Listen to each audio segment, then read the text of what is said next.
Welcome to the Deep Dive. Today, we're diving into some pretty fascinating guidelines you've sent us. Yeah. All about chronic kidney disease, hmm CKD for short, and a potential game changer in how we treat it, SGLT-2 inhibitors. That's right. These guidelines suggest that SGLT-2 inhibitors could really help CKD patients, Okay. especially those facing higher risks. Okay, so before we get into the specifics, can we take a step back? Imagine you've just been diagnosed with CKD. Mm. It's a scary thought, right? Absolutely. Especially when you consider CKD affects a staggering 850 million people globally, Yeah. and it's predicted to become the fifth leading cause of death by 2050. And for a long time, treatment options for CKD were really limited to just managing symptoms Right. and slowing progression. Right. But SGLT-2 inhibitors seem to offer something more, Okay. a real chance to reduce the risk of those serious complications, Wow. like kidney failure Yeah. and cardiovascular events. So potentially life-changing stuff. Yeah. But CKD isn't a one-size-fits-all condition, right? How do doctors even determine the level of risk for each patient? Well, they use a system called the KDIGO classification. Okay. And this helps categorize CKD patients into 4 different risk groups. Right. Low, moderate, high, Yeah. and very high. Okay.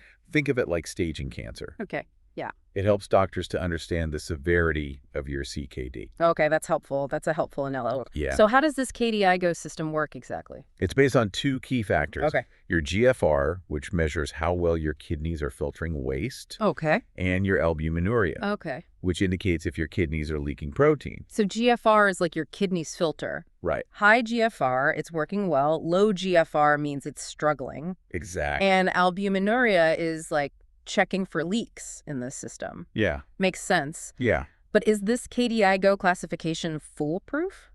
It's a good starting point, but like any system, it has its limitations. Okay. For instance, it might underestimate risk in younger patients Right. and overestimate it in older individuals. Gotcha. Doctors always consider additional factors, like other health conditions, Right. for a more personalized assessment. So it's not just about fitting into a category, Right. but looking at the whole picture. Exactly. Now let's talk about these SGLT-2 inhibitors. Yes. You said they could be a game changer.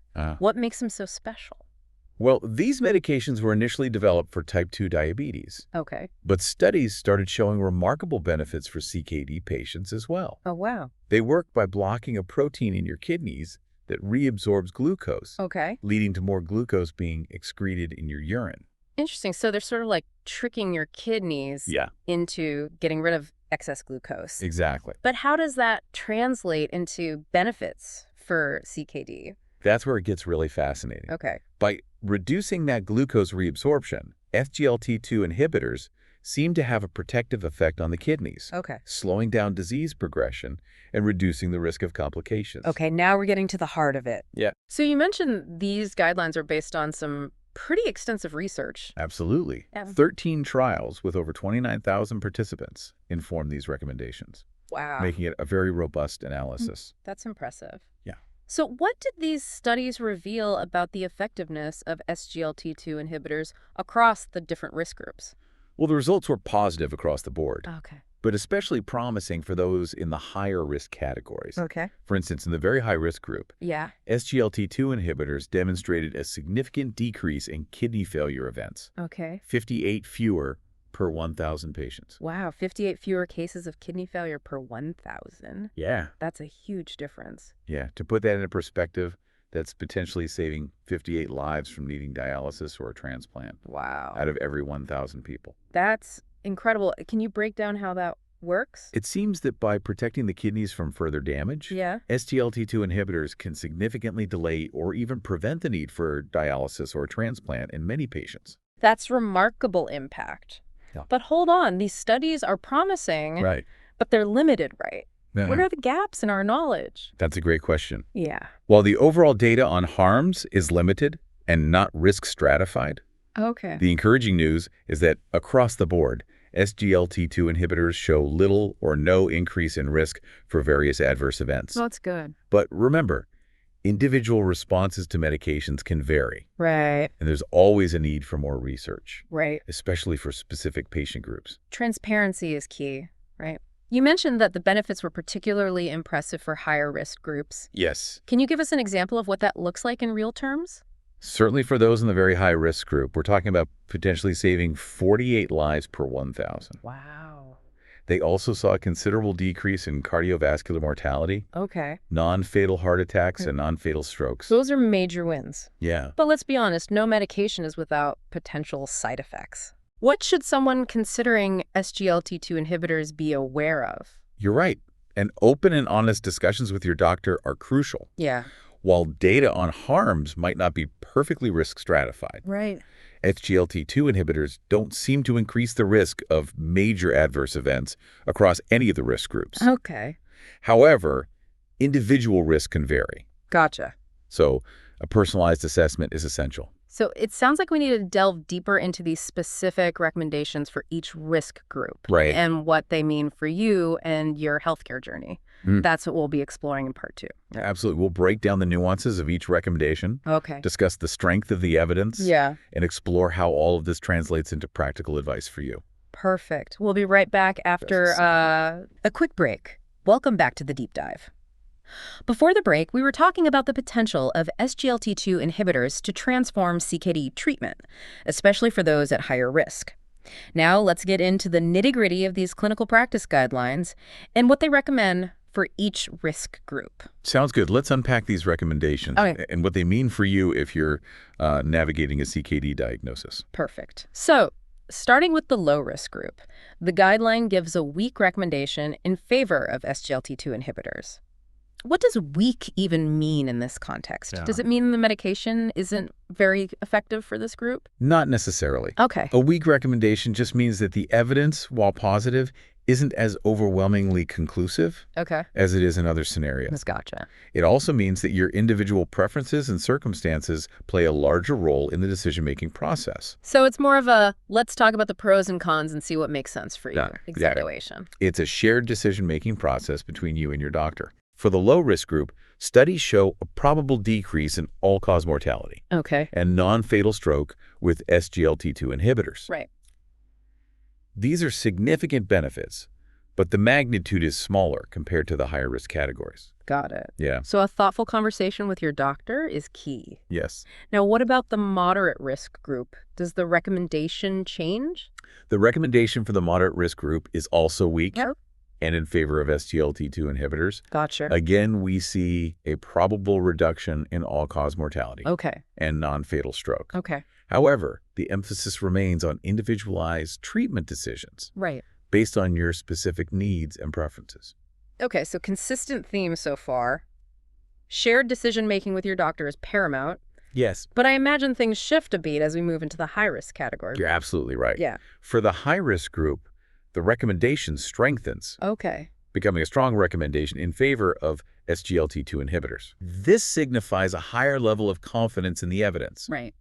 which demonstrates a more substantial reduction in all-cause mortality, Okay. cardiovascular mortality, non-fatal heart attacks, Yeah. and non-fatal strokes in this group. So the benefits become much clearer, Right. and that warrants a stronger stance from the guidelines. Precisely.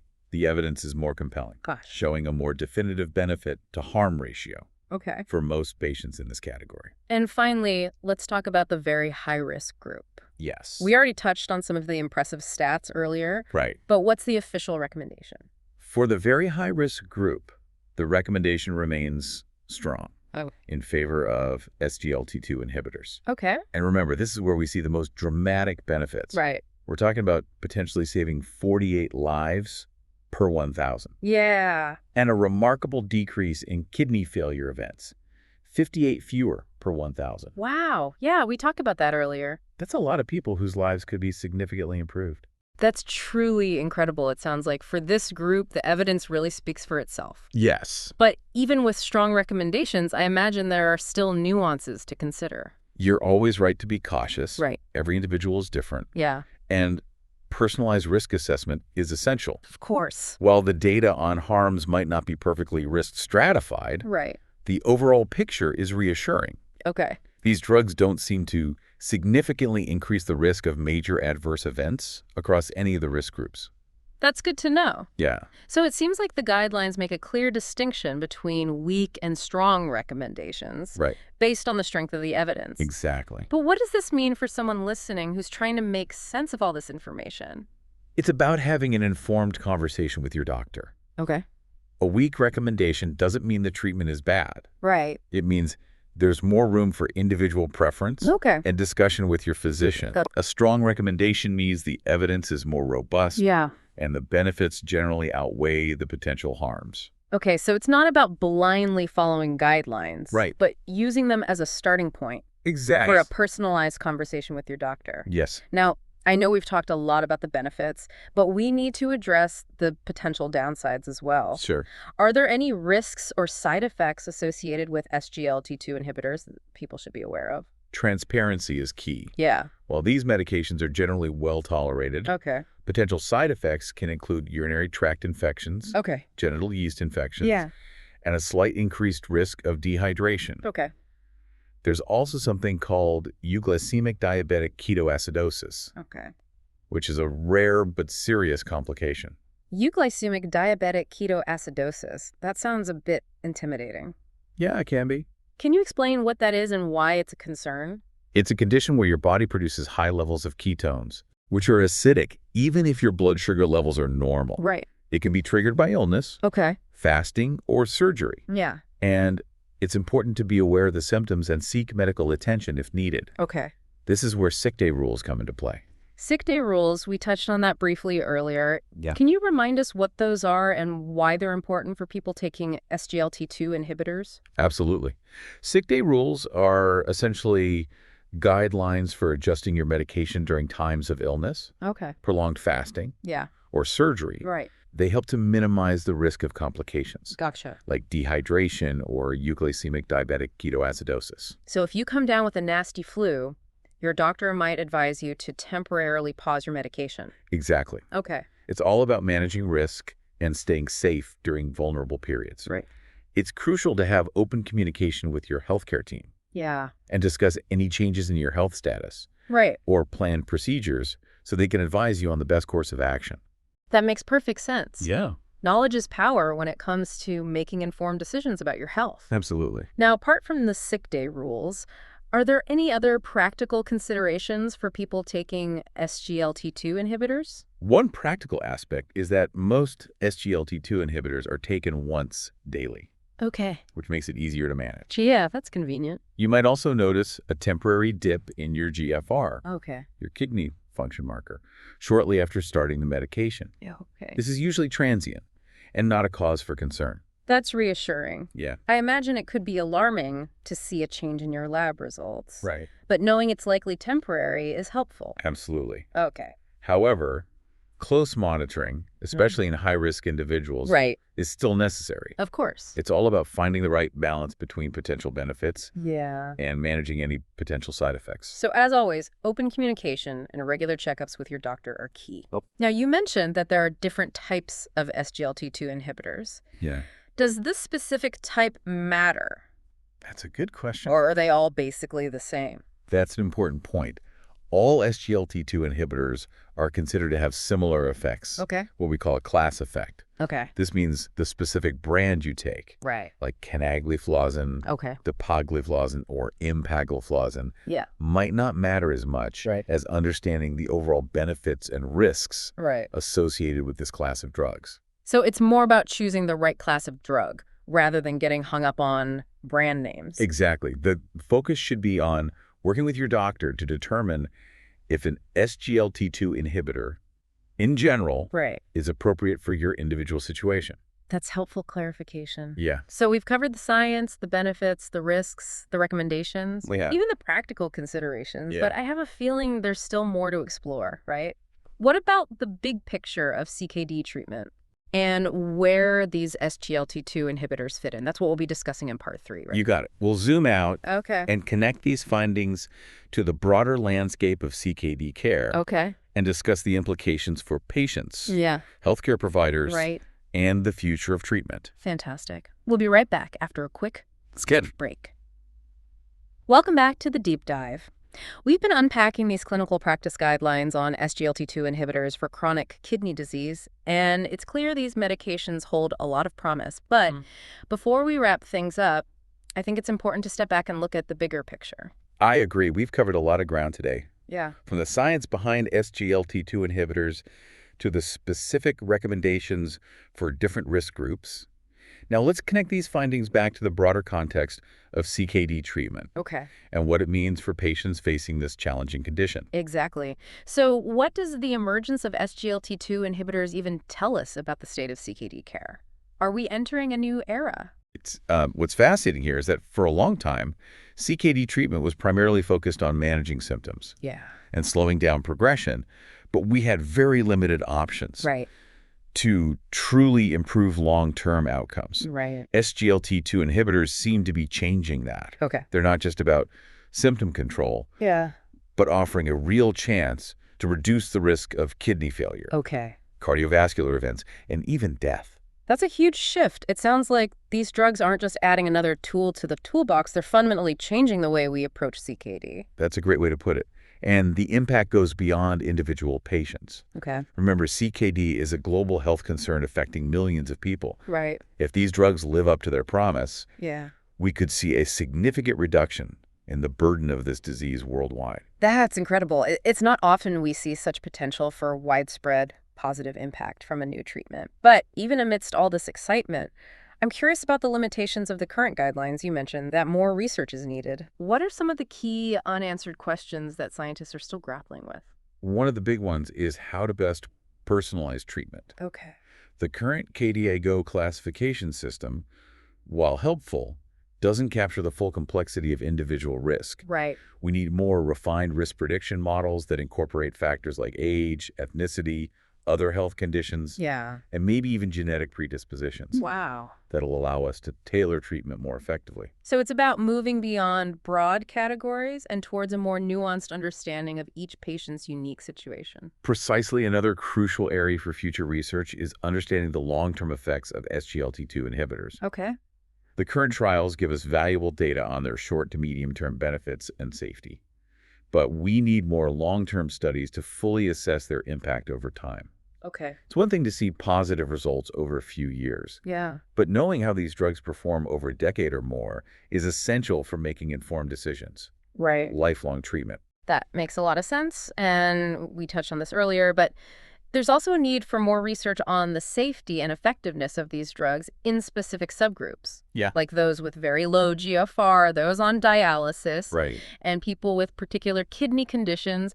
We need to keep painting a more complete picture to make sure these drugs are used safely and effectively in a wider range of patients. You're absolutely right. And as research continues, Yeah. it's crucial to remember that medicine is about more than just the science. Oh, that's a good point. It's about people.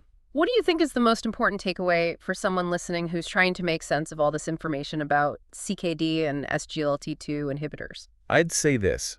The emergence of SGLT2 inhibitors represents a remarkable turning point in CKD treatment. Okay. While there's still much to learn, Yeah. their potential to improve patient outcomes Yeah. and transform CKD care is undeniable. Okay. But treatment decisions should always be made on a case-by-case basis, Right. taking into account each person's unique circumstances, preferences, and values. That's such a powerful message. And I want to echo your emphasis on individualized care. Yeah.